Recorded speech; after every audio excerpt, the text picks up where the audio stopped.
Bonjour à tous et bienvenue sur Franck Anime World. Aujourd'hui, je reçois Sébastien Cédumont. Bonjour Sébastien. Et bonjour Franck. Vous vous demandez qui est Sébastien? Vous savez quoi? On va y répondre de suite. Let's go!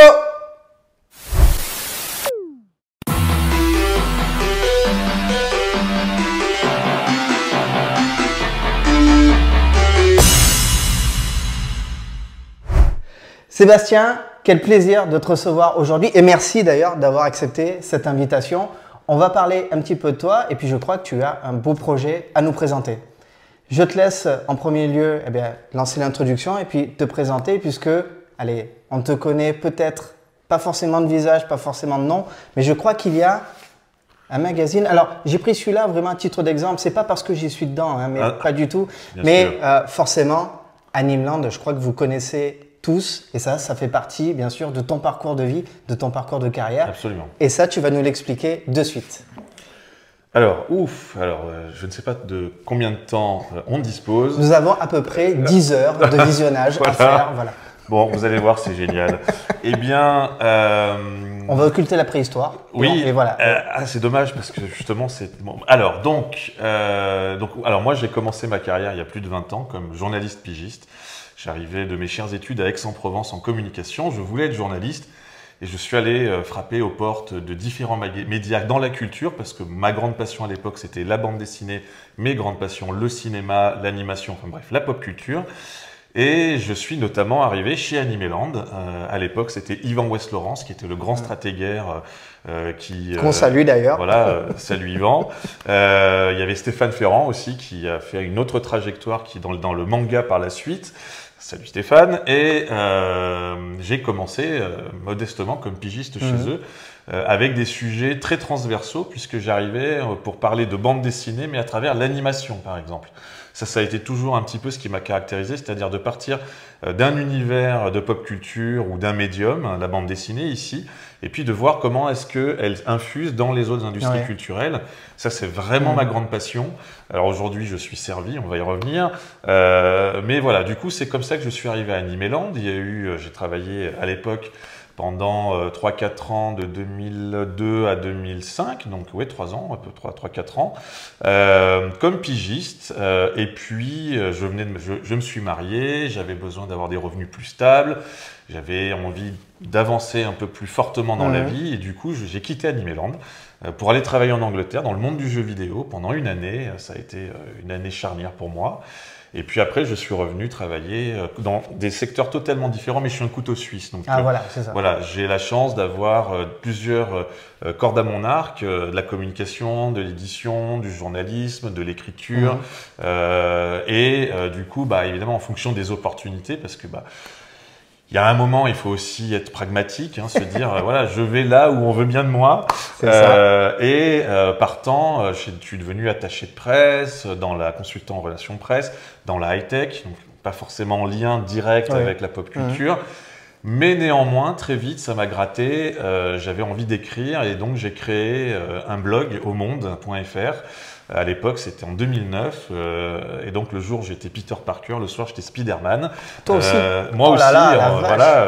Moi j'étais Bruce Wayne et après Batman. Voilà, on s'est pas croisés. On s'est pas croisés. Mais on aurait pu. Voilà, ça aurait été un moment assez intéressant, surtout de prendre.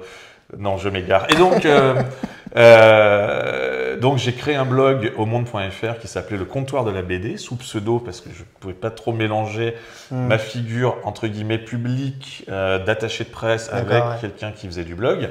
Même si j'avais pas honte, c'était juste que pour moi, ça me permettait vraiment de dissocier les choses. Oui, de bien séparer les… Voilà, sur la bande dessinée, donc, comme son nom l'indique. Et là, à ce moment-là, je me suis notamment focalisé sur la manière dont la BD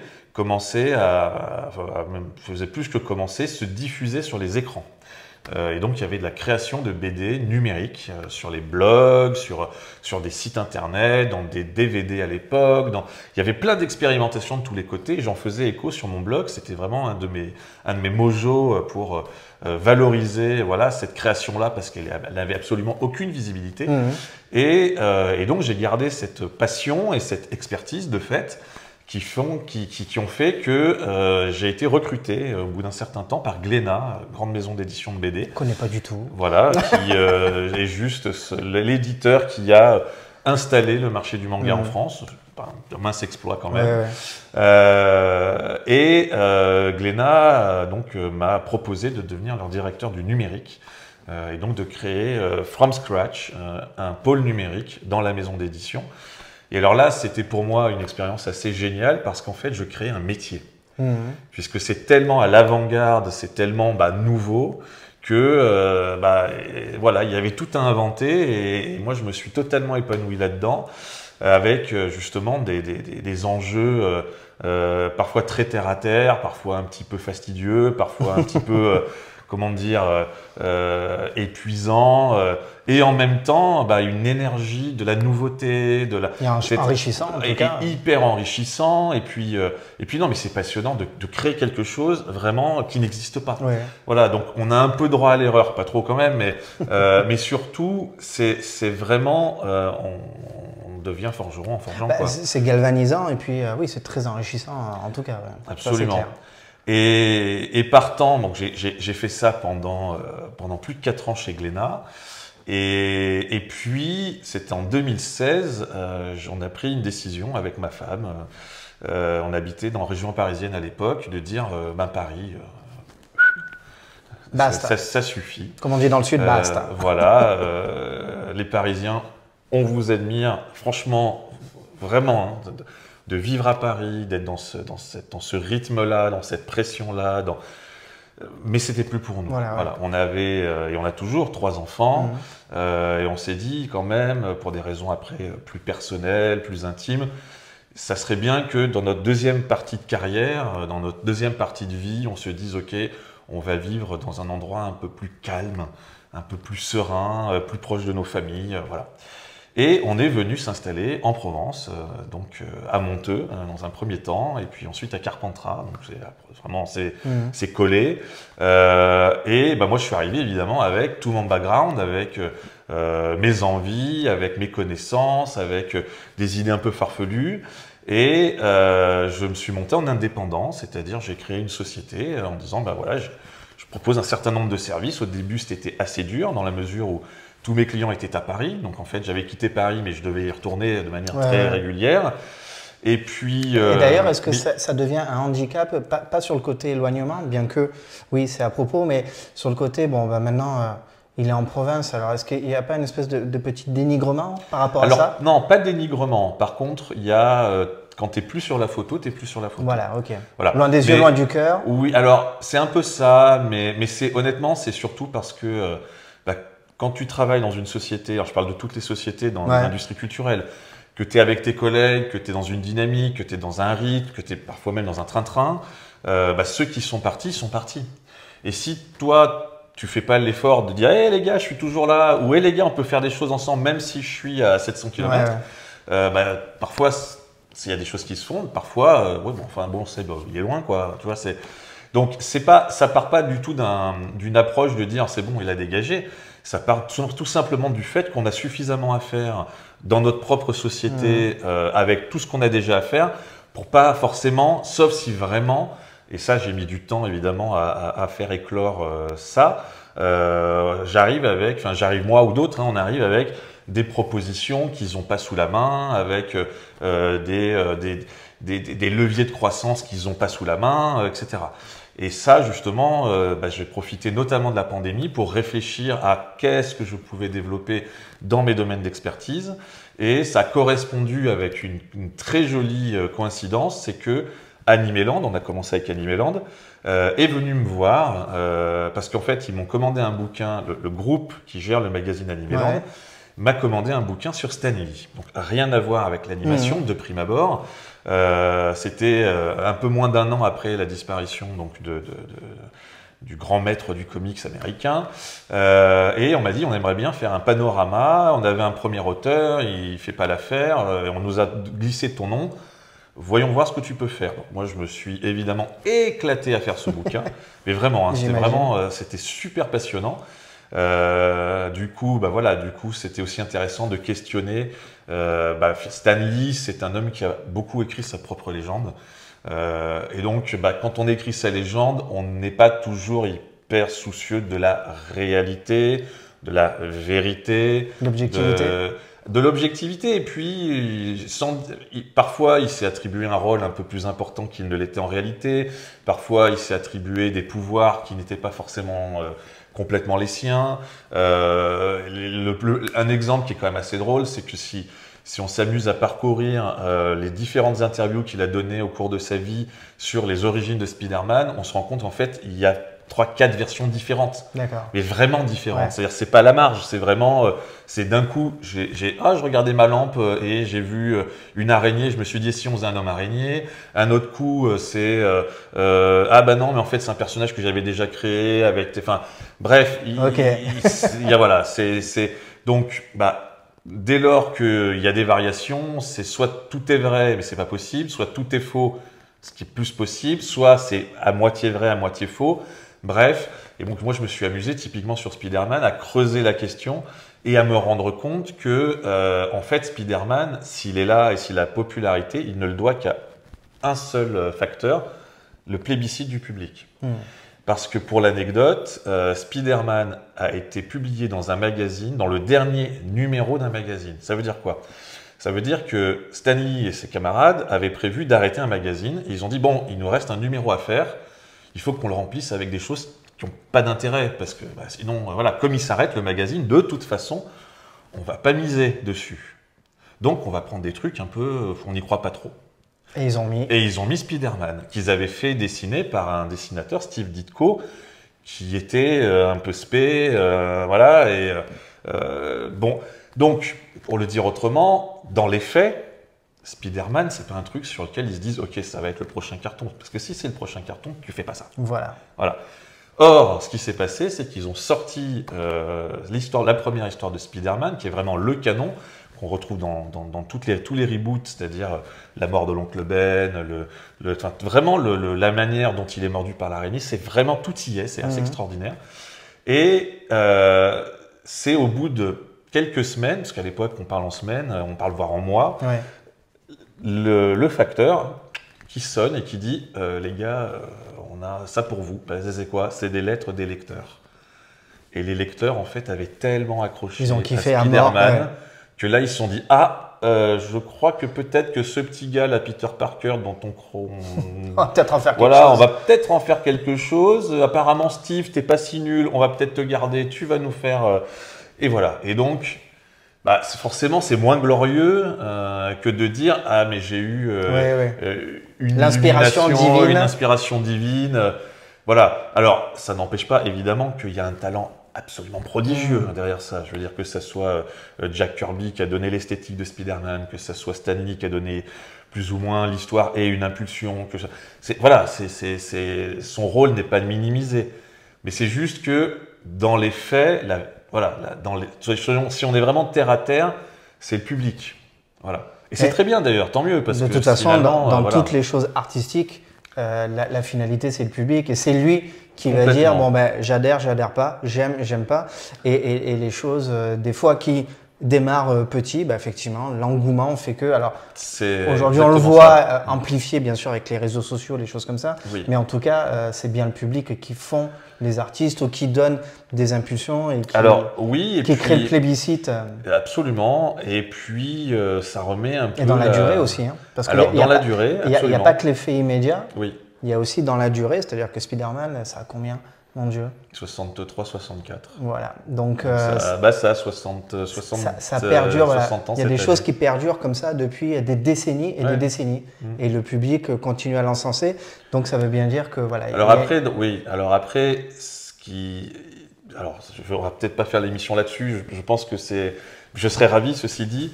Mais il y a vraiment, là où je veux en venir, c'est qu'il y a énormément d'enseignements à tirer de cette histoire, de ces histoires-là, des erreurs, des magouilles, des idées géniales, des succès, enfin voilà, il y a une substantifique moelle qui doit nous inspirer aujourd'hui dans les industries culturelles, parce qu'ils sont passés par voilà, des hauts et des bas, et un peu les montagnes russes comme toujours, sur les questions de droit, sur les questions... Bon.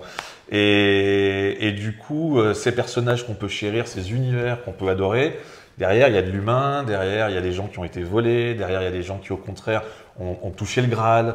Voilà. Donc, et c'est intéressant de le savoir parce qu'il y a aussi une question de justice. Il y a la justice que vont incarner les personnages. Mais voilà, c'est comme Superman. Sur l'histoire de Superman, il y a beaucoup de choses à dire. Sur l'histoire de Batman aussi. Voilà, il y a eu des choses parfois un petit peu limites sur le traitement de certains co-auteurs, certains créateurs.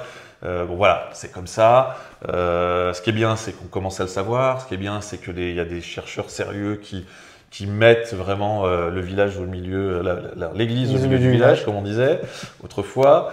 Et c'est vraiment important d'être juste. Voilà, d'être juste. Et puis il y a aussi derrière, parce qu'il y a derrière, il y a des familles, il y a de la reconnaissance. Voilà, c'est quand même triste d'imaginer des auteurs qui, en fait, ont eu une importance mais majeure, centrale, primordiale dans nos passions, et qui sont totalement passés à la trappe pour des basses raisons de on t'a piqué tes droits, ou il y en a un qui a voulu prendre plus la lumière. Enfin voilà. Donc voilà, mais c'est passionnant. Pour poursuivre, donc Animeland, donc suite à l'aventure du bouquin sur Stan Lee, on me fait savoir que Animeland cherche un nouveau directeur éditorial. Moi je dis ça peut m'intéresser pour faire de la coordination d'équipe et lancer les sujets, travailler, enfin avec grand plaisir. Après, pour être absolument honnête, mon expertise à la fois en manga et en animation est loin de valoir celle des rédacteurs historiques qui étaient déjà dans l'équipe depuis des années et des années. Donc là-dessus, j'ai pas survendu un savoir que je n'avais pas. Par contre, j'ai surtout travaillé avec la direction qui m'a recruté sur une nouvelle approche éditoriale. Comme souvent, quand tu as un changement à la tête d'un magazine, eh bien, c'est l'occasion aussi de revoir, de remettre sur l'établi, on remet à plat, de chercher de nouvelles voies éditoriales, d'aller sur des nouveaux sujets, voilà, et puis d'être à l'écoute aussi, bien sûr, du lectorat. Voilà. Donc, Gag, je signe avec eux une semaine avant le premier confinement. Et là, je lance donc un premier numéro sur Ghost in the Shell, sur la version donc de la série Netflix en 3D de mémoire un peu moyenne, pour être tout à fait franc. Mais il n'y a pas d'actualité. Enfin, plus exactement, il n'y a plus d'actualité. Il n'y a pas de Japan Expo. Toutes les sorties sont suspendues. Les venues des artistes, plus rien. Et là, va sortir un magazine s'il n'y a pas d'actualité vraiment chaude. Mais ça a été un exercice absolument passionnant, hein, pour le coup.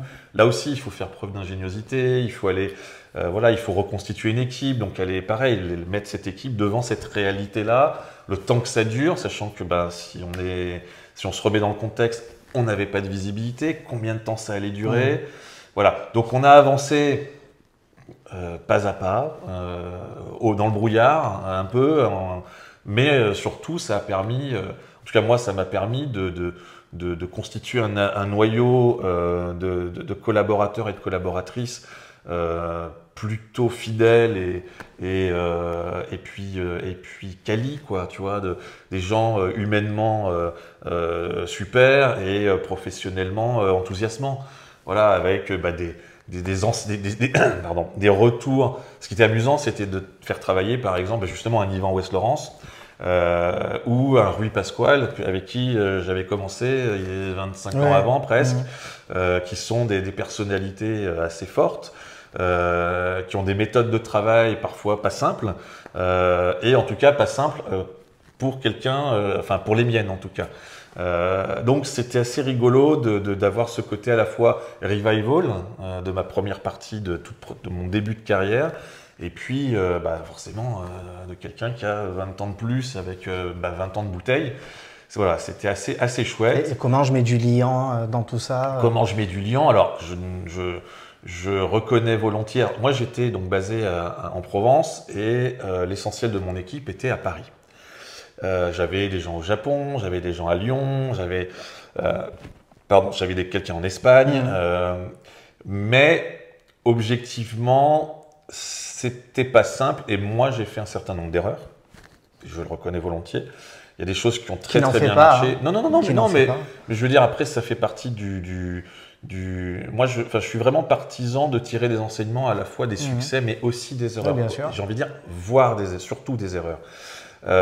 Donc, effectivement, en général, on apprend plus de ces erreurs. Voilà, animer une communauté de collaborateurs, c'est pas si évident.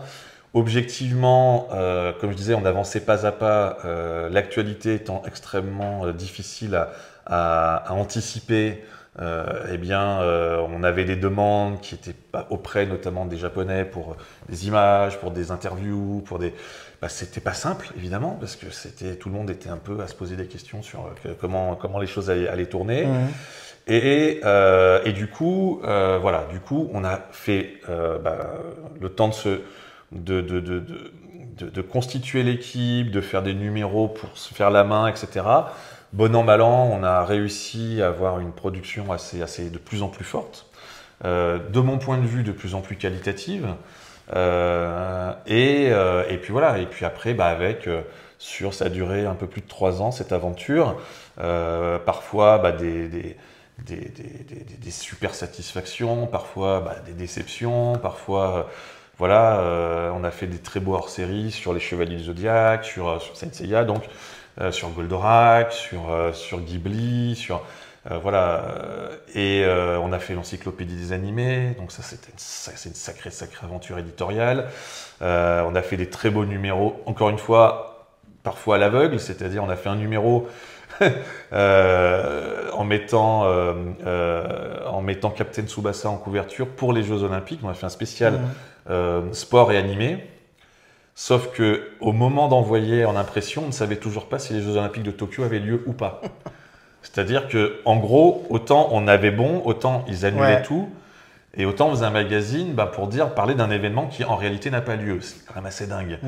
Donc voilà, ça fait partie des choses comme ça sur lesquelles tu te dis, mais rétrospectivement, c'est un peu comme ça, hein, sur le moment, t'es comme ça, et rétrospectivement, tu dis, on l'a fait, c'est cool, quoi. Et puis, surtout, moi, les contenus, on a vraiment fait un certain nombre d'articles que j'ai trouvé vraiment passionnants, moi, j'ai appris des choses, mais qui m'ont vraiment remis en question, qui m'ont mis énormément de choses en perspective. J'ai rencontré des rédacteurs à la fois réguliers ou plus occasionnels, avec des savoirs, absolument passionnants. Et ça c'est l'essence du truc, quoi. C'est vraiment.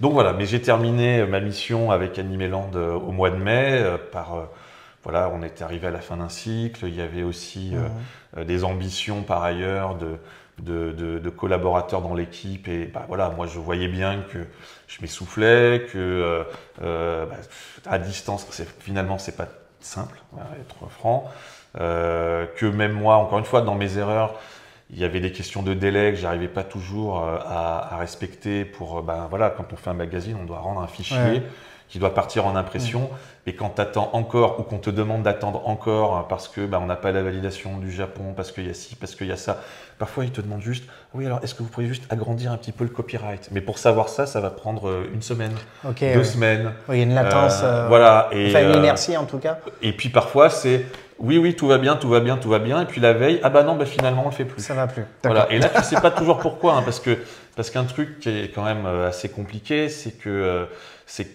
tu penses que tu connais les règles, et parfois il y a des règles qui arrivent et elles arrivent.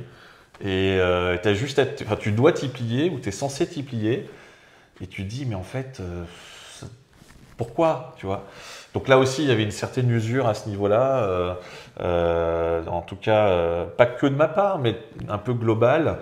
Ce qui fait que là le magazine est en réflexion à nouveau avec l'équipe qui m'a succédé, qui sont tout simplement 2 collaborateurs qui ont monté, un que j'ai fait monter particulièrement, puis une autre qui s'est affirmée Et je leur souhaite vraiment le meilleur parce que c'est une tellement belle aventure.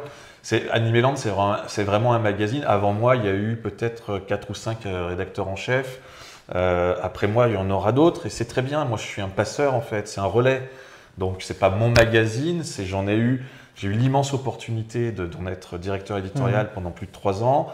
J'ai quand même fait entre Xtra, Animeland, hors série et l'encyclopédie des animés, plus les bouquins que moi j'ai écrits pour Inis, donc qui est l'éditeur qui travaille avec Animeland. En 3 ans et demi, j'ai fait quand même plus de 35 bouquins. Bon, j'ai relativement bien délivré, pas tout seul évidemment, hein, je n'ai pas fait ça tout seul, loin s'en faut. Mais voilà, en tout cas, pour moi, ça a été vraiment une aventure assez extraordinaire. Et du coup, là, depuis cet été, donc assez vite finalement, après l'arrêt de ma collaboration avec Animeland, j'ai été recruté comme éditeur externe pour Abyss Corp, pour là faire du livre et non plus du magazine. Ça pourrait paraître la même chose, mais en fait… Mais c'est quand même un autre exercice. Ouais. C'est un autre exercice, c'est pas les mêmes canaux de diffusion, c'est pas les mêmes règles qui s'appliquent, notamment sur l'exploitation des images. C'est pas la même durée de vie, c'est pas la même perception du public. Enfin bon, il y a plein de choses, mais c'est dans une logique de continuité, bien sûr. Voilà. Et donc c'est une nouvelle aventure qui s'ouvre à moi là depuis un mois. C'est très récent. J'ai l'impression que ça fait plus longtemps que ça parce que je suis un peu à fond, mais ça fait un mois. Voilà. Donc c'est une de mes activités aujourd'hui importantes. Voilà. Et donc, bon, je suis très bavard, tu m'arrêtes. Hein. Mais vas-y, mais t'inquiète pas. Voilà. T'inquiète pas. Et donc, parmi toutes les choses que je développe au fil de l'eau, je me suis, j'en parlais tout à l'heure, j'ai une expertise dans la bande dessinée, dans le champ de l'écran. En Corée, il y a 20 ans, a été créé un nouveau format. Alors, quand je dis nouveau format, en fait, c'est un format qu'on a vu un peu apparaître de manière assez spontanée, un peu de tous les côtés, sur les blogs BD, qu'on appelle en fait la lecture en scroll vertical. Okay, sauf que les Coréens, qui sont des gens incroyablement pragmatiques, ont dit voilà, nous on va appeler ça le webtoon. Okay, donc ils l'ont nommé, ce qui est déjà pas mal. On lâche le mot en tout cas maintenant parce que c'est très important en tout cas pour la suite. Et c'est, j'allais dire, une des raisons de ta venue aussi. Ton expérience, en tout cas, est très intéressante, mais effectivement, le webtoon, c'était aussi une forte clé d'entrée pour ce qu'on va expliquer dans les quelques instants qui vont suivre. Voilà, donc le webtoon, c'est une bande dessinée nativement numérique qui est créée pour l'écran, et plus exactement pour l'écran du smartphone. Aujourd'hui, donc, la Corée, c'est le pays de Samsung. C'est un pays qui, en termes de technologie, a des moyens absolument incroyables, qui depuis 25 ans a mis en place non c'est même plus que ça, depuis à peu près 30 ans, a mis toutes les industries culturelles et les industries techno travaillent vraiment de manière extrêmement rapprochée, en synergie, en croisant énormément leur savoir-faire, pour développer une offre de contenu culturel typiquement coréen avec une finalité fondamentalement commerciale. Je précise ça parce que cette dimension commerciale est au centre de tout. C'est plus exactement, plus que la dimension commerciale, ce qui est important, c'est le succès. Et du succès va découler la performance commerciale. D'accord ? Donc, ça se traduit en Corée à travers toutes les industries culturelles. Et aujourd'hui, qu'on voit apparaître partout, c'est les séries. C'est Squid Games, par exemple, évidemment. C'est le cinéma avec Parasite, avec un certain nombre de films comme ça qui d'un seul coup vraiment montrent un savoir-faire de qualité vraiment mondiale. Qu'on ne soupçonnait pas du tout. Alors qu'on ne soupçonnait pas, plus exactement, ce qui existe, évidemment, c'est un savoir-faire qui ne sort pas de nulle part, mais qui n'était pas forcément connu dans cette dimension-là, et qui ne touchait pas le public jusqu'à une période récente, autant que, voilà, moi, à titre personnel, vraiment par goût, j'ai dû voir, je sais pas, peut-être 20 films coréens dans ma vie, 25, et longtemps, c'était des films dont personne n'avait jamais entendu parler, mais moi, je les avais vus dans des sélections, dans des festivals, à l'époque, à Cannes, ou des choses comme ça. Ça m'intéressait, je voulais voir, mais clairement, on n'était pas beaucoup. Ouais. Voilà. Et puis aujourd'hui, ça devient quelque chose qui est plus familier du grand public, et c'est très bien parce qu'en plus, ils ont énormément de talent. Il y a le cinéma, il y a les séries, il y a la K-pop quand même, hein, parce que bon, entre Blackpink et BTS, oui, oui. Je crois qu'aujourd'hui, on ne peut pas passer à travers. C'est quand même aujourd'hui l'énergie de la pop, de la musique pop vient vraiment de Corée. C'est assez bluffant. Alors historiquement, c'est le jeu vidéo, même s'ils sont beaucoup moins visibles. Mais là, on n'est plus trop synchrone dans l'univers du jeu vidéo par rapport à il y a 15 ans, où vraiment, notamment, les premiers studios à avoir fait du MMO, c'était des studios coréens. Voilà. C'était NCSoft, c'était des sociétés comme celle-ci, qui ont vraiment créé les modes de fonctionnement, les règles. Voilà. Aujourd'hui, ils sont moins influents. Pardon, ils sont moins influents sur le marché, mais leur rapport a été absolument fondamental. Et puis, en parallèle de tout ça, et en complément de tout ça, et inscrit dans tout ça, il y a le webtoon. Voilà. Alors, ce qu'il faut bien comprendre, c'est que en Corée, comme je le disais il y a quelques instants, les industries culturelles fonctionnent main dans la main. Si vous avez un roman qui marche, il va être fait en webtoon. Si vous avez un webtoon qui marche, un roman qui marche, il va être fait en série télé. Si vous avez une série télé qui marche, ça va faire du merchandising, ça va faire possiblement un film, ça va faire possiblement des spin-offs, etc., etc., etc. Ce que ça dit quoi? Ça dit qu'en réalité, le sujet, c'est pas le webtoon, même si moi, j'attaque ce sujet-là par le prisme du webtoon. Le sujet, c'est ce qu'on va appeler l'IP, c'est-à-dire la propriété intellectuelle en bon français. C'est-à-dire, c'est l'œuvre. Parce qu'en France, nous, on est plutôt culture, donc on va parler d'œuvre. En Corée, ils sont plutôt entertainment, ils vont parler de contenu. Mais fondamentalement, c'est la même chose. Après, c'est la manière dont c'est fait, ce que ça dit, les intentions plus ou moins politiques derrière, et politiques au sens noble du terme, c'est-à-dire quelle valeur ça véhicule, quelle image ça donne d'une société, quelle position ça prend par rapport à des questions sociétales, est-ce que c'est conservateur, est-ce que c'est progressiste, etc., etc., etc. Et en Corée, pour le coup, autant la société coréenne est encore assez conservatrice, notamment sur la place de la femme, sur la reconnaissance des droits des minorités avec orientation sexuelle, enfin LGBT, etc.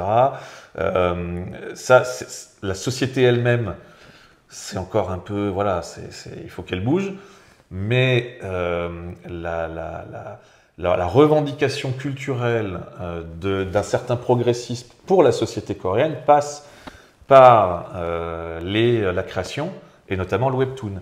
C'est assez étonnant, par exemple, de voir que dans le webtoon, il y a une prédominance de récits homoérotiques, qu'on appelle le boys love, et qui sont des récits qui ne sont pas faits par les hommes pour les hommes, mais qui sont faits par les hommes ou les femmes pour les femmes.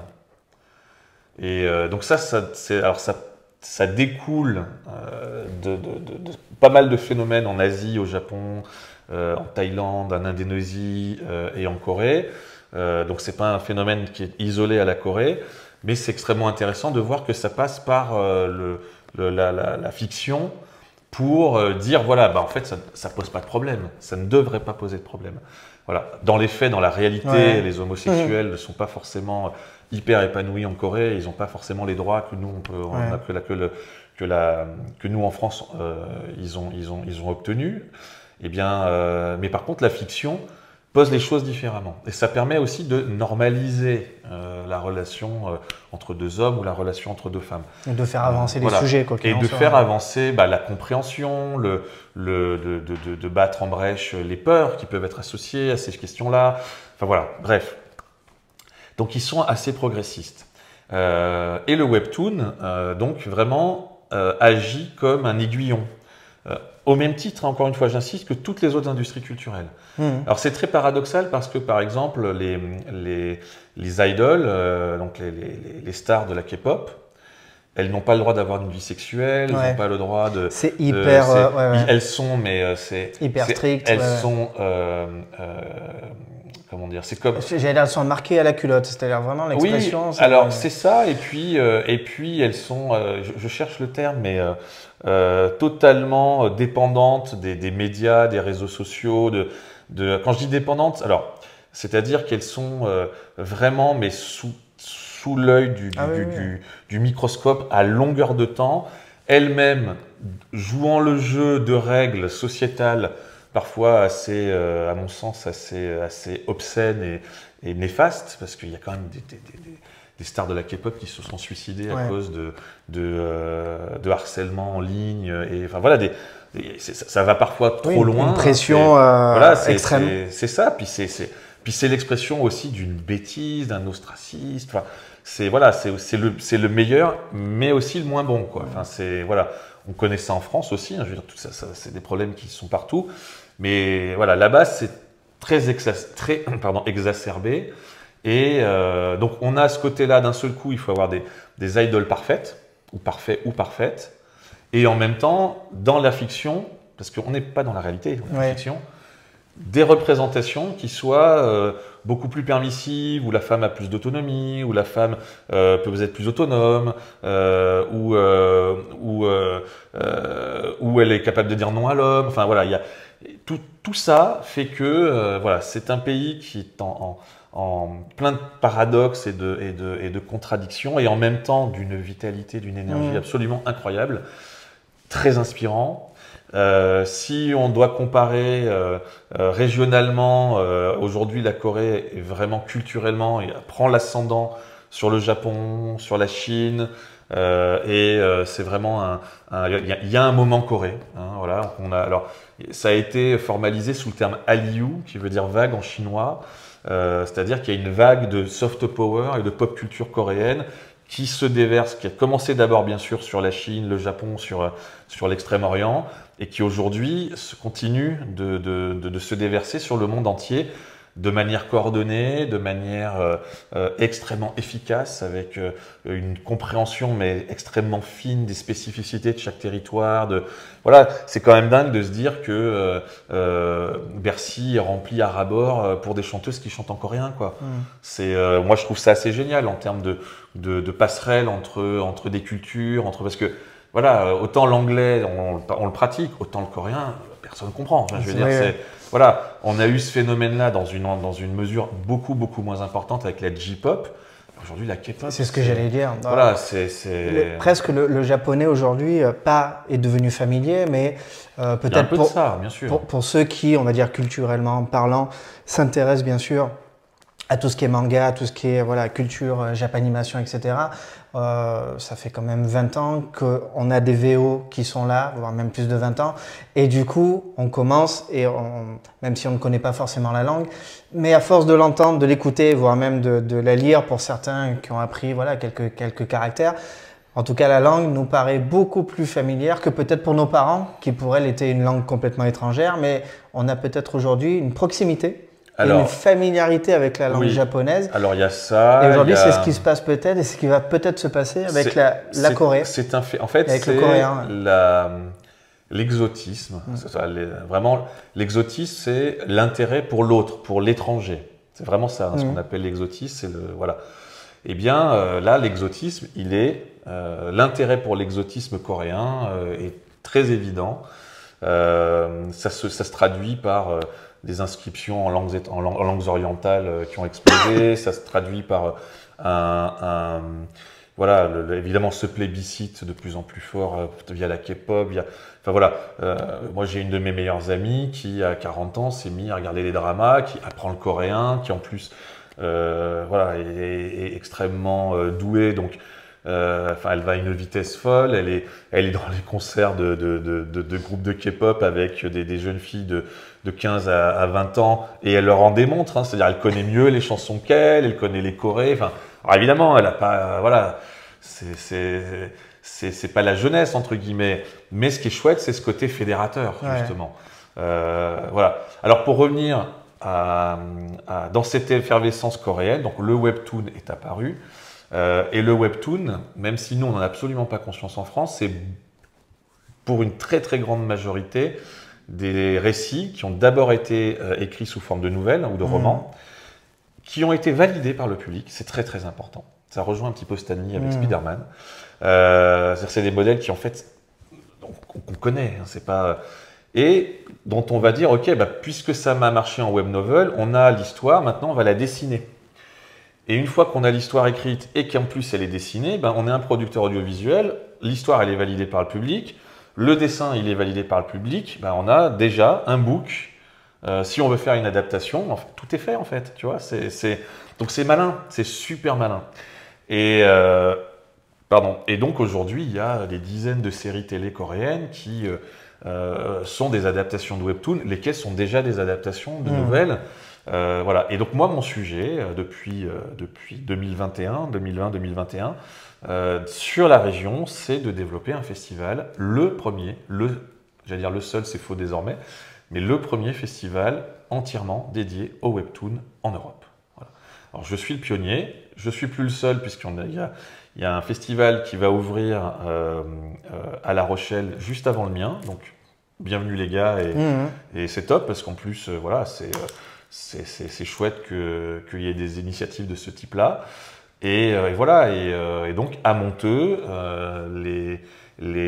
alors à chaque fois je me trompe dans les dates parce qu'il y a les jours professionnels, c'est les 12 et 13 octobre et les 14-15, c'est un samedi dimanche, 14-15 octobre, donc demain, on a le festival avec des autrices et des auteurs, alors essentiellement francophones, qui viennent présenter leurs œuvres, dont parmi eux Leaf, qui est l'autrice française la plus populaire, dont l'œuvre est la plus populaire sur la plus grosse plateforme de webtoon, qui s'appelle Naver Webtoon. Voilà. Donc on a un plateau d'invités qui est super. Je me lui suis laissé entendre qu'on aurait même des surprises musicales. Savoir. Voilà, donc avec des gens qui auraient des capacités. Alors bon, je demande à voir parce que moi on me promet des choses. Je demande à voir aussi parce que voilà. Enfin, je dirais même mieux, je demande à entendre. Ça c'est clair. Le coréen est quand même assez, voilà, quand on ne l'a jamais abordé.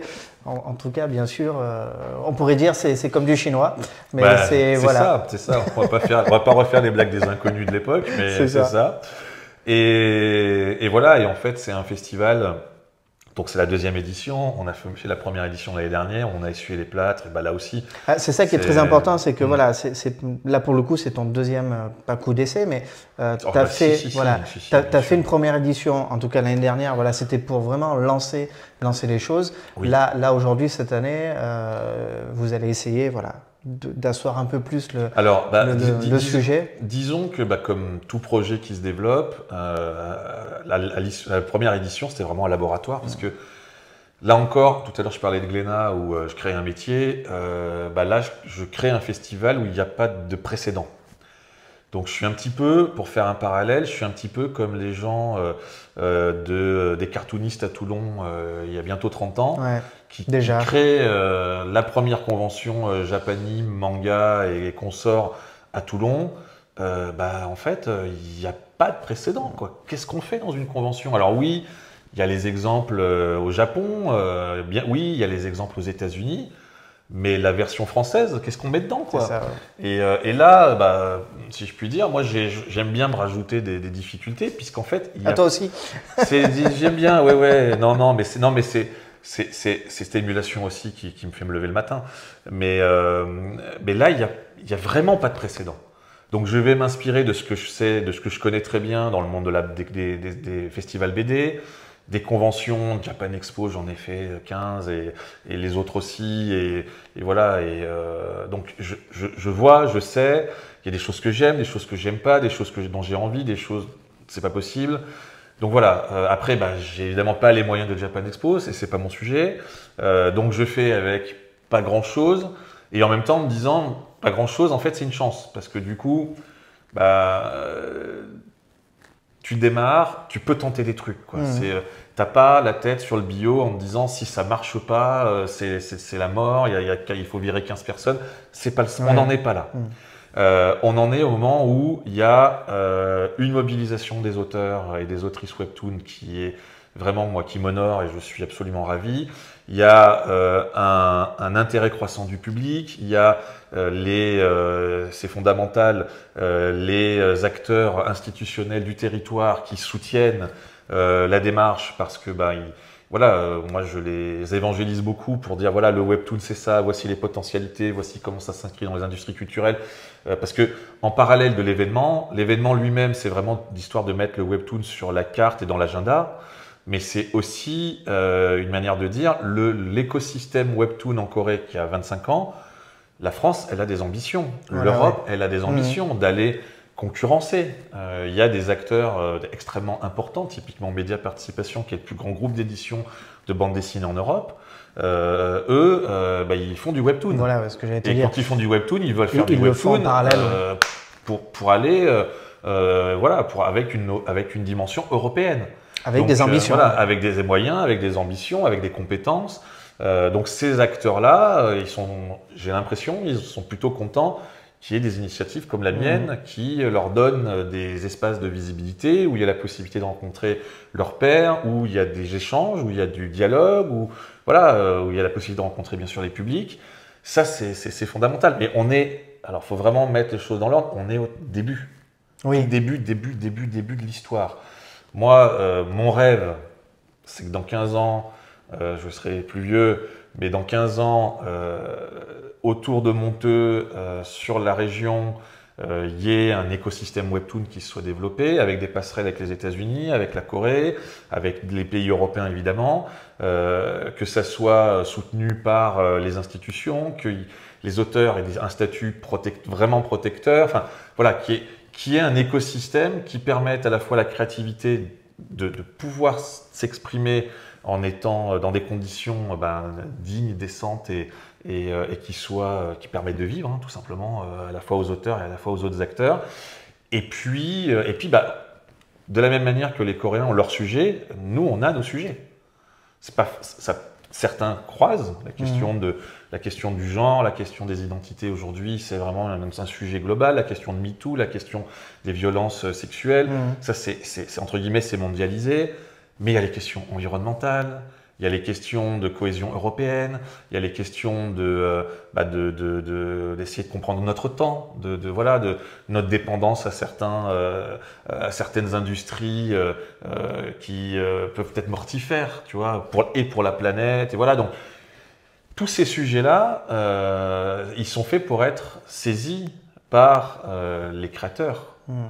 Ils sont faits pour être abordés de manière fun, ludique, avec plein d'émotions, mais ils doivent être abordés. Alors, ils le sont, certains sont abordés, d'autres ne le sont pas. Moi, je ne suis pas du tout là pour être un arbitre qui dit on va parler de ci, pas du tout. Mais c'est quand même le rôle des créateurs de s'emparer des sujets de société, de les traiter par le prisme de la fiction.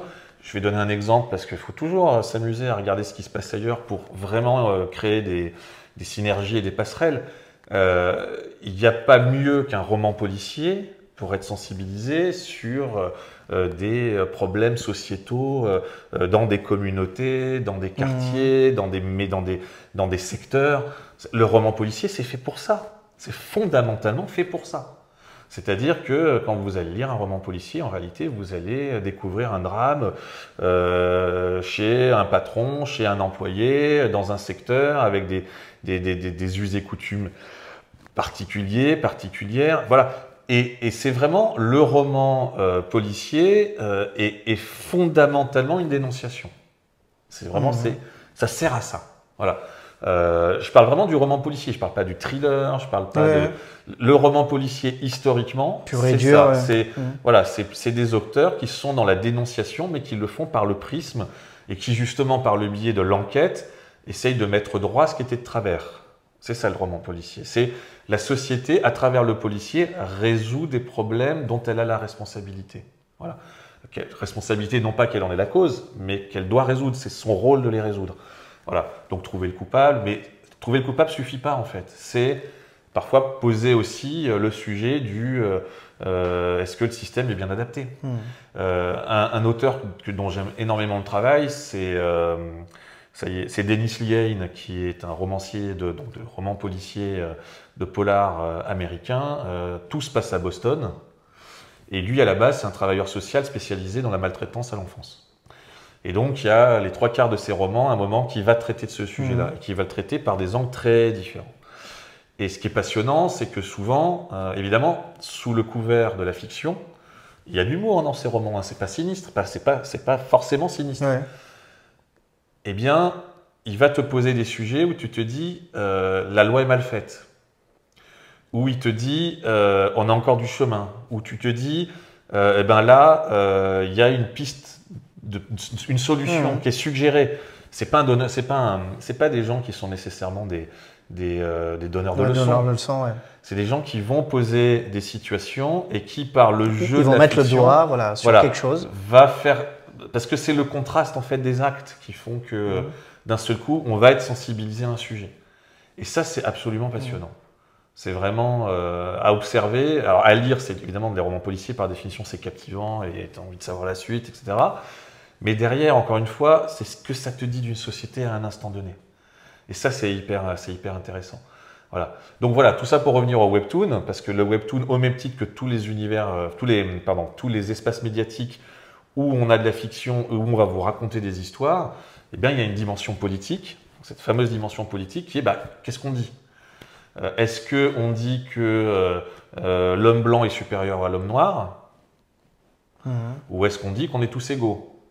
Eh bien, objectivement, il y a des films anciens qui posent la question dans la première version, parce qu'entre guillemets, c'était la pensée soi-disant majoritaire ou majoritaire de leur temps. Aujourd'hui, ça évolue. D'une époque, ouais. Donc, il faut aussi être le vecteur de l'époque, quitte à la devancer, quitte justement à lui dire « bah non, moi je suis pas d'accord, ce que tu proposes, c'est pas bon, moi ça me plaît pas, moi j'ai 20 ans, le futur que tu me proposes, ça me plaît pas, donc je vais te parler d'un futur que je voudrais, etc., etc., etc. » L'art, c'est aussi ça, enfin je veux dire, pour pas dire c'est que ça, c'est nous questionner, nous amener à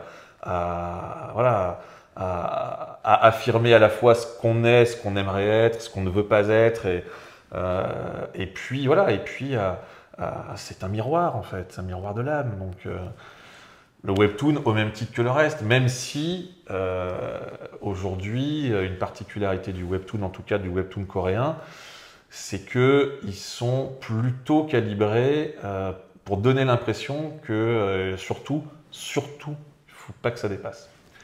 Voilà, il ne faut surtout pas que ça dépasse. C'est faux, hein. Mais la manière dont les choses sont faites te donne l'impression qu'en fait, ils sont dans une logique soap opéra souvent. Donc c'est-à-dire, tu l'as vu, tu l'as consommé, c'est bon. En réalité, il y a quand même des messages qui passent. Évidemment, tu regardes un soap opéra, tu as des messages qui passent. Notamment que les gens très riches peuvent être aussi malheureux. Voilà, ils peuvent aussi avoir des peines de cœur. C'est des choses qui passent. Mais au-delà de ce côté un peu caricatural sur lequel je m'amuse, il y a une représentation d'une société, il y a des codes sociaux, la manière dont les gens s'adressent les uns aux autres, la manière dont la société est structurée, hiérarchisée, la manière dont on peut ou pas s'extraire d'une condition, la manière dont on peut ou pas affirmer une identité, etc. etc. Et tout ça, c'est exposé. Voilà. Donc moi, ça m'enthousiasme. Je ne suis pas forcément un lecteur de tous les webtoons, comme on n'est pas un lecteur de tous les mangas, comme on n'est pas un lecteur de toutes les bandes dessinées, comme on est, voilà, etc., etc. Mais moi, ce que je trouve… Ça serait très compliqué d'ailleurs aujourd'hui, vu la quantité. Il y a une profusion, il y a… Voilà. Autant il y a 20 ans, on arrivait à peu près à tout suivre, autant là aujourd'hui, moi à titre personnel, je n'arrive plus à suivre carrément, parce qu'il y a forcément des œuvres qui passent à la trappe, parce qu'il y a trop de choses. Et il n'y a que 24 heures dans une journée. Donc voilà, c'est pas possible. Et puis, je ne sais pas toi, mais moi, je n'ai pas un portefeuille qui me permet d'investir dans tout ce que j'aimerais, d'apporter mon soutien à tous les créateurs qui m'intéressent. Et parfois, je me rends compte que j'apporte mon soutien à des créateurs qui ne m'intéressent pas, mais c'est fait. Mais c'est normal, c'est le jeu. Hein, tu sais, c'est… Voilà. Mais bon, ceci dit… Voilà, le festival, il a vraiment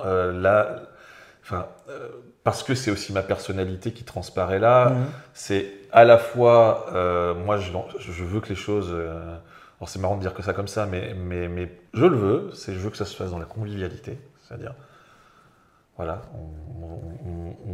je veux que les gens…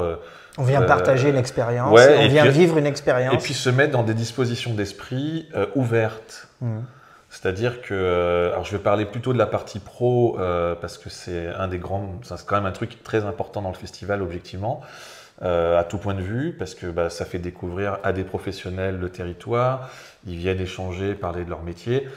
La consigne que j'ai donnée à tous ceux qui vont prendre la parole, c'est vous ne faites pas de communication, vous parlez de la vérité réelle, du concret. C'est-à-dire que dire que vous êtes les meilleurs, vous êtes les plus beaux, vous avez tout compris, pas besoin de le dire. C'est compris dans le costume. Que ça soit vrai ou pas, on s'en fout. Oui. La question, c'est qu'on n'est pas au moment de l'histoire où on peut... on est fort, on est merveilleux, nous, le webtoon, c'est extraordinaire. Non, en fait, on n'est pas du tout à ce moment de l'histoire-là. Soyez authentique. Voilà. Oui, et puis surtout, faisons avancer cause commune, parce que ce qui existe en Corée, qui est justement que les industries culturelles se sont vraiment mis à se parler pour créer des effets ensemble on est plus fort, on n'en est pas complètement là en France. Parce que, par exemple, tu as dans le cinéma, tu as la grande famille du cinéma. Dans l'édition, tu as la grande famille de l'édition. Dans la bande dessinée, tu as la grande famille de la bande dessinée. Sauf que c'est des familles. Et ces familles-là, Oui, ça manque de maillage. Il y a un manque de maillage, il y a un corporatisme très fort, il y a parfois un mépris de classe, ou un mépris... Voilà, alors... de corporation. Oui, mais moi je me rappelle il y a très très longtemps, mais j'ai vu ça évoluer doucement mais sûrement, et c'est venu des États-Unis d'ailleurs. Mais pendant très très longtemps, quand j'étais enfant en particulier, je lisais des magazines de cinéma, j'étais un très très gros lecteur, je bouffais des magazines de cinéma à longueur de journée, et il y avait clairement, transpirait dans des interviews et des prises de parole, un mépris de la télévision. C'est-à-dire que les gens du cinéma méprisaient les gens qui faisaient de la fiction à la télévision. Et puis, tout doucement, un Gérard Depardieu, un Christian Clavier, des Catherine Deneuve peut-être, des gens de cette stature-là à l'époque, se sont mis à faire des séries télé. Et là, on s'est dit, en gros, qu'est-ce qu'ils vont aller dans ce médium vulgaire alors que nous sommes le cinéma, tu vois. Et au-delà ce que ça disait, c'était vraiment, on se mélange pas. Alors qu'en réalité, les enjeux sont les mêmes. Et tu as ça, et tu peux retrouver ça, cet exemple-là, tu peux le retrouver par ailleurs. Les gens du jeu vidéo, pendant longtemps, les a regardés en se pinçant le nez. Les gens de la bande dessinée, c'était pas de la littérature sérieuse. Enfin, voilà, c'est tout ce côté mépris, de méconnaissance. Le manga, qu'est-ce qu'on n'a pas dit sur le manga? À un moment, en fait, on n'a jamais vraiment abordé ces sujets avec sérénité, quoi. C'est-à-dire se poser les vraies questions. C'est qu'est-ce que ça nous dit? Pourquoi ça nous dit ça? Si notre jeunesse surréagit à cette offre-là, qu'est-ce que ça nous dit de notre jeunesse? Qu'est-ce qu'on ne comprend pas de ce que ça nous dit de notre jeunesse? Est-ce qu'on ne devrait pas peut-être, non pas essayer de penser à leur place, mais d'essayer de tenir compte de ce qu'eux ils pensent, tu vois, etc., etc. Et on l'a vécu, on est d'une certaine génération tous les deux, on a bien vu comment le Club Dorothée avait les faveurs des enfants et le mépris des parents, et je parle même pas des élites. Voilà. Et aujourd'hui, on a des expositions absolument magnifiques sur les Chevaliers du Zodiac, sur on en fait des concerts. Il y a des... Non mais voilà, mais ouais, tu vois, c'est complètement fou, quoi. Ça a créé en tout cas un tissu socio-culturel, oui, évident. Et c'est ce qu'on présageait pas forcément à l'époque, ça c'est clair. Mais aujourd'hui, ça fait partie de nous, c'est-à-dire c'est nous. En plus, pour peu qu'on ait des enfants, ça tu le comprends parce que tu en as aussi, on le transmet. On le transmet avec tout ce qu'on a retenu de beau, de sympa, voilà. Et ça fait en tout cas partie, oui, de nous. C'est-à-dire qu'on est construit dans notre personnalité avec beaucoup de choses, avec les valeurs bien sûr que nos parents nous ont inculquées, mais avec aussi cette partie socio-culturelle qui a fait partie de notre paysage à un moment donné et qui est restée quelque part ancrée. Alors c'est complètement ancré. Et puis, pour certains non, mais en tout cas quand même. Non, ça a marqué. Évidemment, chacun.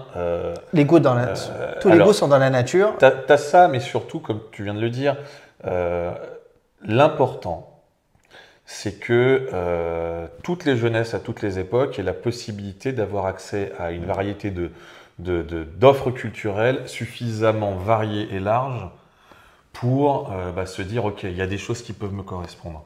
Alors, tu as des effets de mode, voilà, tout d'un seul coup, on va tous... voilà, les enfants sont tous à fond sur Mortel Adèle depuis 10 ans. Ok. Ah oui, oh punaise, Mortel Adèle. Non, mais j'en mange le matin, midi et soir avec ma fille.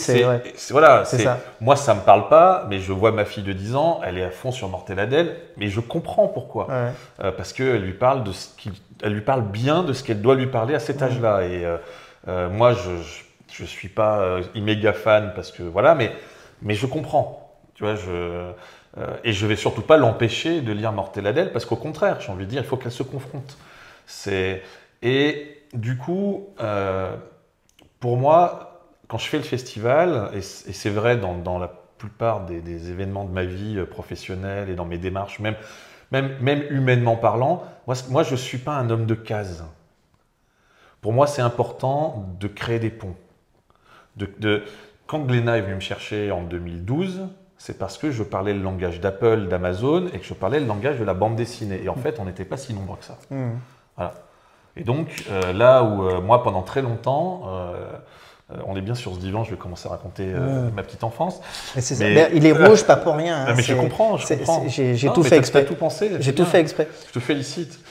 Eh bien, non, juste pour l'anecdote, mais pendant très longtemps, moi, comme je ne rentrais dans aucune case, j'ai eu beaucoup de mal à trouver ma place professionnellement parlant et justement à valoriser cette expertise transversale que j'ai et que je pouvais développer à l'époque parce que c'est juste que ça s'est trouvé comme ça et que c'est moi. Je veux dire, j'en fais pas une règle, je l'impose à personne.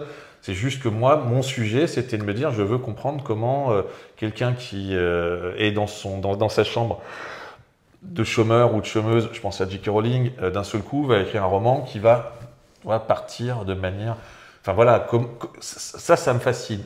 Si j'enlève le côté légende à la Stan Lee, comprendre les processus qui sont à l'œuvre, comment est-ce qu'une œuvre va rencontrer le public, qu'est-ce qui va favoriser ça, ça me passionne. C'est qui vont être les relais, qui vont être les obstacles. Ça, je trouve ça hyper passionnant. Et aujourd'hui, avec le webtoon, comme on est au début de cette aventure-là, qui est récente, elle a 4 ans, 5 ans aujourd'hui en France, moi, j'ai envie d'y participer, mais j'ai envie d'y participer avec la convivialité que je revendique et le fait que, surtout, ne restons pas enfermés sur nous, on est le webtoon, nous, on sait que le webtoon, c'est que ça, puisque par nature même, quand tu étudies le webtoon en Corée, comme je l'ai expliqué plusieurs fois, le webtoon est intégré dans un dispositif beaucoup plus global. Donc, si tu penses pas ça comme ça, en gros, tu manques la nature même du webtoon. Tu passes à côté. Voilà. Et comme typiquement le webtoon est un médium de transition entre d'autres médiums, c'est donc il crée le pont entre plusieurs médiums. C'est exactement ce qui moi m'intéresse. Voilà. Alors je dis pas que j'ai tout compris et que c'est là aussi c'est important. Moi, ce que je trouve passionnant dans cette période d'effervescence créative avec le webtoon. Il y a eu d'autres précédents avant le webtoon, il y a eu des tentatives en narration, de bande dessinée sur écran, etc. Il y a eu des choses assez géniales comme le Turbo Média qui ont été imaginées par des talents absolument incroyables. Ça n'a pas pris, ou pas autant que ce qu'on pouvait imaginer à l'époque. Moi, ça m'a appris énormément l'humilité, ce qui est important, parce que voilà. Et puis, surtout, ça m'a donné des convictions. C'est-à-dire que effectivement, sans aller jusqu'à dire que rien n'est certain, parce que sinon on ne fait rien. Mais j'ai des convictions qui me donnent envie d'aller vers une direction, une voie. Je l'impulse à travers mon festival, à travers un certain nombre d'actions que je fais dans le sillage du festival. On me suit, on ne me suit pas. En tout cas, moi, je pense qu'à date, c'est comme ça, moi, que je m'épanouis et c'est ce que j'ai envie de proposer. Mais encore une fois, je ne veux pas le faire seul. Je veux dire, c'est pas... moi contre le reste du monde, c'est pas du tout. C'est moi avec ceux qui ont envie. Et puis, il y a toujours un moment où il y en a qui ont envie, qui me disent viens aussi, quoi. Et c'est comme ça que moi, je veux voir les choses. Alors, parfois, ça fonctionne, ça peut se faire. Parfois, ça se fait pas. Parfois, il y a des gens, tu auras beau frapper à la porte, tu dis mais venez, c'est pour vous, là, ce que je fais. vous avez toute votre place. Vous devriez vous saisir de cet outil du festival et ils ne sont pas là. Ouais. Et je fais le pari qu'ils ne seront jamais là, certains. C'est leur choix, hein, je ne suis pas en train de juger. Et à l'inverse, il y en a qui sont là dès le départ et qui, je l'espère, vont en tirer le fruit de ça, vont dire, bah, déjà ils sont contents de dire j'étais là au départ et c'était super sympa, en tout cas je ne peux pas aller à leur place, mais en tout cas c'est le retour qu'ils m'ont fait. On a envie de faire un bout de chemin avec toi, bah, super, allons-y. Et puis voilà, mais par contre, comme on est sur un territoire et des sujets qui sont vraiment en effervescence, cette année je sais à quoi ressemble le festival, j'ai en train de tout finaliser, mais l'année prochaine, aucune idée. L'année d'après, encore moins. Voilà. Autant il a lieu, autant il n'a pas lieu. On avance. Voilà. Alors évidemment, j'ai envie de m'inscrire dans le temps. Évidemment, je vois des attentes et je reçois des sollicitations qui me donnent envie d'eux. Mais, alors non, c'est pas un mais, genre, j'en doute. J'ai conscience que rien n'est encore acquis en fait. Surtout dans le monde d'aujourd'hui. Voilà. Ça, c'est clair. Et on avance pas à pas. Ce que je te propose, c'est une petite page de pub. Alors, c'est pas une page de pub YouTube du tout, mais c'est une page de pub exprès pour toi et pour ton festival. Go! Votre événement de la rentrée, le festival Worldwide Webtoon, 2e édition le 14 et 15 octobre à Monteux.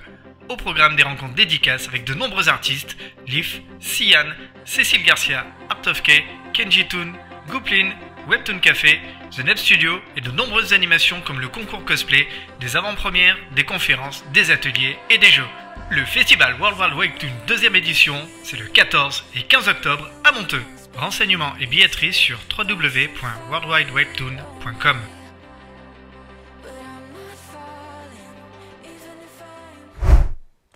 Voilà, donc j'espère en tout cas que ça vous a donné envie de venir. C'est vraiment une vraie exclue sur le Vaucluse, sur Monteux. Donc venez nombreux, je pense que ça vaut au moins le détour. Et surtout, bien sûr, pour ceux qui ne connaissent pas, et je ne connaissais pas à fond le sujet, c'est-à-dire je voyais bien mon fils scroller, regarder du webtoon, tout ça. Je regardais ça avec un œil un petit peu lointain. Donc, je ne connais pas le sujet à fond. Et ce sera l'occasion, en tout cas, de le découvrir. Et pareil, si vous ne connaissez pas ce sujet à fond, si vous en consommez un tout petit peu, mais en tout cas, venez ou continuez à consommer ou continuer, et surtout, pas continuer, surtout le découvrir. Le découvrir, c'est ça qui est important. Et oui, parce que moi, j'ai une conviction qui est en train de se réaliser, d'ailleurs, dans le webtoon. C'est que les prochains Marvel, quand je dis Marvel, c'est-à-dire les phénomènes culturels de l'amplitude de Marvel, les prochains Harry Potter, les prochains One Piece, c'est là qu'ils vont apparaître. Ce qui est assez extraordinaire avec le webtoon, c'est que c'est dans les poches de tout le monde, accessible via des applications, payantes ou gratuites, ça dépend des applications. Donc c'est comme YouTube à certains égards. Eh bien, un même webtoon peut être disponible en 4, 5, 6 langues et donc potentiellement accessible, mais de manière super facile, à des dizaines de millions, des centaines de millions de personnes. Tu as, parmi les webtoons les plus populaires coréens, t'en as qui culminent à des dizaines de millions d'abonnés. Je veux dire, on est dans les mêmes surfaces d'audience, voire même parfois au-delà que les plus gros influenceurs. Donc c'est colossal, je veux dire, c'est vraiment colossal. Tu as par exemple, hors Corée, ce qui est assez joli, je trouve, l'autrice la plus connue du webtoon, elle est néo-zélandaise. Et il y a fort à parier que si elle avait été juste autrice de bande dessinée en Nouvelle-Zélande, elle n'aurait pas pu toucher le public comme elle peut le faire aujourd'hui avec Lore Olympus, qui est donc sa série qui cartonne aux États-Unis, qui cartonne en France. Enfin voilà, c'est un phénomène. Donc voilà, là il y a quelque chose, c'est vraiment, ça a une caisse de résonance, et en étant bassement mercantile, quand tu es une société de production, que tu fais de la création, que tu veux soutenir des créateurs, c'est pas compliqué, le webtoon, c'est après la fiction littéraire, c'est ce qui coûte le moins cher à produire. Donc avec un potentiel de transformation et de rentabilité, in fine, qui est absolument unique. Il n'y a pas d'équivalent. Il n'y a pas d'équivalent, même si je fais un parallèle, même YouTube, pour prendre cet exemple, où on peut se dire, effectivement, il y a quand même soit des collectifs, soit des personnalités comme Cyprien, en leur nom propre, qui aujourd'hui réunissent des dizaines de millions de vues, etc., sur chacune de leurs vidéos. Ils s'adressent qu'à la France. Ils s'adressent qu'en français, qu'aux francophones. Là, moi, je parle d'un contenu qui, tu le lances, si tu es bien configuré, il sort en même temps dans 4 ou 5 langues. Il est adaptable complètement. Voilà. C'est-à-dire que d'un seul coup, Laure Olympus, comme je disais, elle est néo-zélandaise, ça va être tout de suite proposé donc, en anglais évidemment aux États-Unis, mais en français en France, en espagnol en Espagne, en allemand en Allemagne, etc., en coréen en Corée, comme ça. Il n'y a pas d'équivalent dans l'histoire. Même là, les Japonais ont mis en place depuis 2-3 ans une plateforme qui s'appelle Manga Plus, qui est donc gratuite, où tu peux lire les derniers chapitres de tes mangas préférés de la Shueisha. Donc c'est One Piece, c'est My Hero Academia, c'est Jujutsu Kaisen, c'est Mashle, c'est Sakamoto Days, etc., etc., etc. Dans ta langue. Alors c'est pas tous dans ta langue, mais tous au moins en anglais. Et en français, tu en as une dizaine, ce qui est déjà pas mal. Et tu peux les lire donc en français de manière légale, donc on ne sait pas du tout du piratage, gratuitement, tous les week-ends, à peu près, enfin, en tout cas sur les grosses licences, tous les week-ends avec un décalage peut-être de 2-3 jours par rapport au Japon. Gratuitement. C'est énorme. Oui. C'est-à-dire que là, d'un seul coup, les Japonais, ils se sont dit, bon, pour halte au piratage, et puis surtout, le magazine Shonen Jump, parce que c'est un magazine papier historique, où sont apparues toutes nos licences préférées, tous nos mangas préférés, ça coûte trop cher. Et ça leur coûte moins cher, paradoxalement, d'offrir gratuitement un chapitre en numérique que d'imprimer le Shonen Jump. Shonen Jump existe toujours. Oui.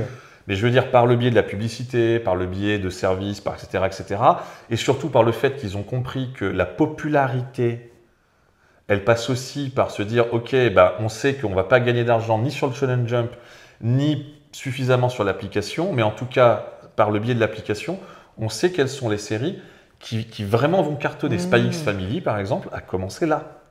Et aujourd'hui, c'est un méga carton. Mais c'est vivre avec son temps, voilà. C'est de profiter de... Là aussi, on a un tissu aujourd'hui de médias qui a énormément évolué. Oui. Et il faut vivre avec son temps. Tu es obligé, de toute façon, sans cesse de t'adapter au mode de fonctionnement, à ce que ton mode de diffusion, tu es obligé de t'adapter sans cesse, de te réinventer sans cesse à ce niveau-là. Absolument. Tu peux pas vivre, déjà on peut pas vivre dans les années 80. On aimerait. On peut le faire dans la déco, à la rigueur. Ouais, je sais pas. Les années 80, c'était pas non plus la panacée. Hein. Voilà. Faut pas mais les petits trucs, c'est les fauteuils orange, les machins comme ça, c'était Orange Casimir. C'était encore avant, ça. Mais en tout cas, on ne peut pas passer à côté et tu ne peux pas vivre dans le passé. Et surtout, tu ne peux pas vivre dans le passé d'un point de vue, quand tu dois diffuser quelque chose, il faut se mettre à la page et tu es obligé d'enclencher les nouvelles façons de diffuser ton œuvre. Bien sûr. Tu es obligé. Bien sûr. Et puis, que ce soit les parents, que ce soit les enfants, que ce soit les grands-parents, il faut leur parler de leur temps, en fait. La nostalgie, c'est bien, mais voilà, moi, aujourd'hui, ça m'amuse. Elle ne fait plaisir qu'à la personne qui la vit, en tout cas. Alors, tu ne peux pas faire vivre la nostalgie à tes enfants. C'est quelque chose. Non, par contre, eux, ils vivront là leur. Absolument. Dans quelques années. À tes enfants, tu leur transmets des référents culturels, des contenus culturels. Alors, les deux termes peuvent paraître un peu antinomiques. Contenu, ça renvoie plutôt à la dimension commerciale, mais c'est une réalité. Ils vont se les approprier ou pas. Ils savent qu'ils les ont à disposition, ils les prennent ou ils les prennent pas. Ils vont eux-mêmes constituer leur propre bibliothèque, médiathèque, ce que tu veux. Mais objectivement, enfin en tout cas pour moi et vis-à-vis de mes enfants, mon souci n'est pas qu'ils lisent ce que je leur dis de lire. Mon souci, c'est qu'ils y aient accès. Si tu veux pas lire Stephen King à 14 ans, alors que pourtant c'est une super lecture, c'est pas grave. Je prends un exemple qui va, si ma fille m'écoute, ma fille aînée m'écoute, elle va rigoler. Elle s'est mise à lire énormément de romans, de ce qu'on appelle des romans de ce qu'on appelait autrefois la chick lit, c'est-à-dire la littérature pour les jeunes filles. Alors chick lit, c'est un peu péjoratif entre nous soit dit, mais bref, Donc c'est des romans c'est un peu comme Twilight, quoi. C'est Twilight, c'est des romans de ce type-là. Et elle a fond. Et pourquoi pas? Et moi je lui dis, écoute, tiens, je t'offre un roman parce que ça va te scotcher, tu vas être complètement accro, c'est Entretien avec un vampire, qui est objectivement l'ancêtre de cette... C'est l'un des romans fondateurs de ce genre littéraire-là. Elle l'a depuis peut-être 1 an et demi ou 2 ans, elle ne l'a pas ouvert. Et elle me promet sans arrêt qu'elle va le lire. Et à côté de ça, elle s'achète des bouquins d'autrices, d'auteurs dont j'ai jamais entendu parler, ce qui ne veut rien dire bien sûr, mais qui sont peut-être les Anne Rice, les créatrices de demain, j'en sais rien. Ouais. Donc en fait, elle est en train de voir ses propres entretiens avec un vampire. Moi je lui dis, mais lis juste celui-là, ça va te scotcher. Et pourquoi, comment elle ne le fait pas? Probablement parce que ça vient de son vieux père dépassé qui comprend rien. Mais je le sais quand elle va mettre le doigt dedans que ça va être pour elle une révélation. Mais elle ne le fait pas. C'est comme quand un peu plus jeune, je lui disais ah mais Harry Potter ça me plaît pas. Je dis mais tu l'as pas lu? Non mais ça me plaît pas. Puis les films ouais je trouve que Harry il est nul. Je dis mais tu peux pas résumer mais tu peux pas lutter contre ça en fait. Ok c'est pas grave. Ah si, moi je les attache devant la télé, je leur dis tu vas regarder ça et voilà, parce que j'ai décidé. Non. Et non, mais parce qu'après, voilà, après, bon, moi, comme on a 3 enfants, j'ai mon fils, de temps en temps, il revient vers des choses que je lui ai conseillées, notamment en musique, il a des goûts très, très éclectiques, mais qui sont très inspirés de ce que moi je lui partage. Donc il a un peu mes goûts, pour le dire autrement, une partie de mes goûts. Alors que ma fille aînée, elle s'est fait ses goûts elle-même, elle est dans... Puis c'est des goûts par mode et très exclusifs. Donc elle a eu une phase Ariana Grande, Ariana Grande, elle a eu une phase Ed Sheeran, ça a été très court, mais Ed Sheeran. Mais c'est très bien, je veux dire, c'est très très bien ça. Moi j'ai eu ma phase Jean-Jacques Goldman, j'ai eu ma phase, voilà. Tout le monde vit avec son époque en tout cas. Non mais c'est ça, ouais. donc je vais surtout pas lui dire mais non c'est de la merde, et d'ailleurs je le pense pas, donc tout va bien. Mais je veux dire, très bien, c'est fais-toi ton goût, fais-toi. Et puis à côté de ça, je me rends compte que elle fait des trucs que j'ai jamais fait avec mes copains copines quand j'avais son âge, et je trouve que c'est hyper malin parce qu'elle peut le faire.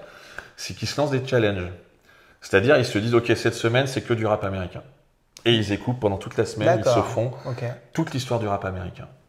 Après, c'est ok, maintenant on va aller sur, j'ai n'importe quoi, le hard rock, période Led Zepp. Ok, et là ils sont tous Led Zepp, ils sont tous, voilà. Ok. Et après ils font quoi alors? Ils en discutent? En fait, elle trie, elle prend là-dedans et elle retient ce qu'elle a envie de retenir. Et puis il y a des trucs sur lesquels elle s'accroche, genre Eminem par exemple, elle s'est mise à Eminem. À un moment, elle me dit, elle me dit tiens, papa, je te file celle-là, mets-la dans ta playlist. Alors j'aime bien Eminem, je suis pas du tout un connaisseur, mais j'aime pas mal de choses de lui. Elle me sort un titre, je lui dis mais t'as écouté les paroles parce que alors c'est Eminem et son double, c'est son double maléfique. Donc je lui dis t'as écouté les paroles, ouais, mais je sais. Enfin elle avait pigé le truc. Et elle m'a dit mais c'est vachement bien et tout. Je dis bah, ok. Après fais tes goûts. Mais ce qui me montre aussi qu'elle se laisse pas piéger par un seul. Voilà, elle reste pas gardienne du temple en disant hors BTS. Elle garde l'esprit ouvert. Voilà. Donc ça me rassure. Et puis voilà. Et puis de temps en temps, elle me surprend aussi. Ça c'est magique parce que je vais mettre un morceau que j'ai pas entendu depuis très longtemps et elle va se mettre à le fredonner. Je vais dire d'où tu connais ça? Ça me fait rire parce que j'ai exactement les mêmes réactions des fois avec mes enfants qui me sortent des choses. Voilà. On me disait mais où est-ce que tu as entendu ça? Et tu sais qu'elle n'écoute absolument pas la radio, donc c'est des playlists, c'est de l'échange avec ses copains-copines, c'est ces fameux challenges. Alors nous, à l'époque, on n'avait pas 10 heures où tout était à profusion à disposition, tu vois. Mais je trouve ça, je trouve qu'elle, voilà, je ne peux que l'encourager. Longtemps, j'ai déploré qu'elle ne lisait pas, puis là, elle est complètement passée en mode chiclite. Bon. Même si je ne sais pas forcément ce que j'ai envie de lire et les livres ne me séduisent pas dans leur esthétique et dans les résumés, je me dis oh putain encore, c'est toujours un peu la même histoire. Mais ok, voilà, après elle passera à autre chose et puis elle va faire son chemin. Et puis après elle a plein d'autres choses à disposition à la maison, des trucs de jeux, des trucs de vieux, pardon, des trucs de jeunes. Voilà, j'ai quand même plus de 4000 BD à la maison. Ah, je vérifie, excuse-moi, je suis obligé de te couper. Je vérifie juste que tu as toujours ton micro, il est placé où? Il est là. Ok, il est là, c'est bon. C'est bon, il est là. pas loin, ouais. Pour boucler la boucle, eh bien, aujourd'hui, ce que je prépare avec mon festival, c'est aussi créer les bonnes conditions et, à mon sens, l'état d'esprit nécessaire à l'ouverture, à la main tendue entre les artistes présents, les visiteurs, les professionnels présents, les artistes, les institutionnels. Parlez-vous. Échanger, imaginez l'univers créatif de demain, écoutez les envies des uns et des autres, sachez dire non, sachez dire oui, sachez dire peut-être. Et du coup, ma fille, j'ai envie qu'elle soit dans cette effervescence-là aussi. C'est aussi pour eux que je fais ça, en fait. C'est pour dire, bon, certes, ils me voient parfois un peu stressé quand j'ai une mauvaise nouvelle. Et ils se disent, voilà, c'est papa, il devrait peut-être faire autre chose parce que là, il est pas bien, et puis il va nous tomber dessus, parce qu'évidemment... Comme toujours, c'est très très humain, on se retourne vers les gens qu'on aime et les gens qui sont autour de nous. Hélas, mais bon, je suis pas méchant, hein, mais c'est juste que je peux être en tension, comme tout le monde. Et donc voilà, donc ils le subissent aussi, mais ils subissent aussi, entre guillemets, cette effervescence-là, et j'ai envie que ça soit pour eux motif de stimulation. Voilà, ils y prennent part, et je trouve ça chouette, c'est une aventure aussi à titre plus personnel, à titre plus intime, que je suis tellement heureux de partager avec eux. Voilà, moi je vois tellement j'ai connu pas mal de personnalités artistiques, voire parfois de vraiment un certain niveau, et qui, malheureusement, par leurs engagements professionnels, ne profitent pas ou pas assez de leur famille. Et eux-mêmes le disent, ou le chantent. Tu vois, des fois c'est un grand paradoxe. Tu dis, tu passes du temps à écrire une chanson pour dire que ta famille te manque, mais tu as juste à passer du temps avec eux. Tu vois, c'est terrible de dire des choses comme ça, mais parfois, la vie va te faire que... Et là, je parle uniquement des artistes, parce qu'ils peuvent l'exprimer, mais le nombre de gens... Et moi, j'ai ce luxe-là de pouvoir voir mes enfants, être au contact, passer du temps avec eux. Quand je m'éloigne 3 jours ou 4 jours pour un événement derrière, ils me manquent évidemment, mais eux-mêmes disent « Ouais, en gros, t'es parti trop longtemps. » Ça va peut-être arrêter, là, oh, les vampires, là, ça suffit. Alors là, je projette d'aller en Corée, justement, dans quelques temps. Ma fille aînée, elle m'a dit, de toute façon, tu discutes pas, je viens. J'ai dit, non, t'as tes cours, t'es en terminale, t'as ton bac, et puis surtout, je vais faire ça pendant ta semaine de cours, donc, puis j'y vais pour le boulot. Ah, mais je m'en fous. Voilà, mais d'abord parce qu'elle aimerait bien y aller, ça c'est sûr, mais surtout parce qu'elle a envie d'être avec son papa, et ça me fait plaisir. Voilà, je le prends aussi comme ça, quoi. Voilà, ça ne viendra pas, hein, mais tu ne viendras pas. Je pense que là, c'est clair. Bon, voilà. Non, on fera un voyage en Corée tous ensemble, mais en mode touriste à un moment. Mais, dans quelque chose de peut-être plus détendu. Voilà, cher ami. Eh ben, c'est très bien. En tout cas, j'espère que ça vous a donné envie de venir. Et puis je tiens à te remercier, en guise de conclusion, te remercier pour tout cet échange, parce que je crois que ça a été très très riche. Tu nous as apporté beaucoup d'éléments et puis tu nous as alerté, oui, sur plein de choses. En tout cas, c'était très très intéressant. Donc n'hésitez pas, l'affiche elle est là d'ailleurs. Voilà, je le rappelle, le 14-15 octobre. Venez à Monteux. C'est Goupline qui a fait cette affiche. C'est une jeune autrice de webtoon absolument talentueuse qui sera présente au festival, qui est super. Elle est là d'ailleurs, c'est elle, là. Voilà. Et il y aura une quinzaine d'auteurs de webtoon et d'autrices de webtoon. Certains, Liv, Sian, Cécile Garcia, Artofke, Kenji Toon. Regardez, je vous le récite sans le lire. Goupline, le Webtoon Café. Bref, tout un écosystème et des jeunes talents absolument prodigieux, passionnants, hyper talentueux. Voilà, donc venez les rencontrer, ils méritent vraiment que vous veniez à la rencontre. Exactement. Amis du Vaucluse, et bien sûr, des environs, voilà, au-delà du Vaucluse. Ah, nous, on tend... Et franchement, même des gens du Gard, ils peuvent venir, même eux, donc c'est vous dire. Wow, c'est royal. Non, vous pouvez venir de toute la France. Si vous aimez le webtoon, super. Et si vous ne connaissez pas, eh ben venez découvrir en tout cas. Ce sera, je pense, l'occasion de plein de rencontres et puis de s'amuser. Je pense que c'est ça peut-être le plus important. Ça va être fun, il y a plein de surprises, il y a plein de jeux, c'est pour toute la famille. Il y a un concours de cosplay, il y a plein de choses sympas. Et d'ailleurs, je soupçonne certaines personnes de ma connaissance aimant les Chevaliers du Zodiaque. On n'essayera pas. Voilà, qui pourraient avoir des velléités de. Voilà, bon, enfin. Tout ça pour dire que venez. Voilà. Ça, c'est le plus important. C'est payant, c'est 5 € l'entrée. Ça va mieux en le disant.